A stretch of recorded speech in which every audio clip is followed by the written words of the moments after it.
જય શ્રી રામ મિત્ર. તો આજે વિસ્તાર આવી ગયો હતો અને સ્કૂલમાં એડમિશન થઈ ગયું હતું.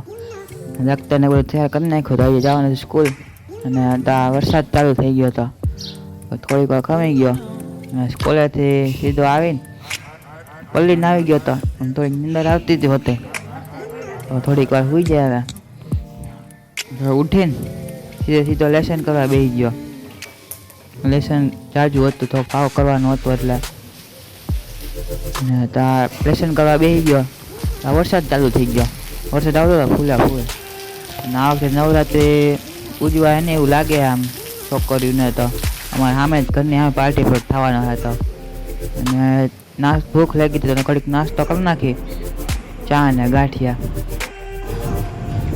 અત્યારે ઊંડું ગયા હતા ગામમાં અમે રિફર લેવાનું હતું તો અત્યારે 7 વાગ્યા છે. હવે જમવાનું બનાવવાનું અમે ગામમાં ગયા પછી ખબર પડે. ત્યાં મારા ભાઈને બધા આવ્યા હતા. મારા ભાઈને એને જમવાનું હતું ઢોસા બનાવવાના હતા. એટલે તો મારા મમ્મી મારા માસી બે ઢોસા બનાવતા હતા. ઢોસા બની ગયા. અને ત્યાં વરસાદ આવતો હતો. પલ્લી ગેમ દેખાય. વરસાદ આવતા આવતા માહોલ આગળ પલ્લી ગયા. મેં કીધું હાલ દુકાન કીધું. મેં કીધું રમી નાખી ક્રિકેટ. ચાલુ વરસાદે ક્રિકેટ રમતા રેનકોટ પહેરી તો ત્યાં ક્રિકેટ રમી. મજા આવી ચાલુ વરસાદે ક્રિકેટ રમવાની. વરસાદ આવતો હતો ફૂલે ફૂલ.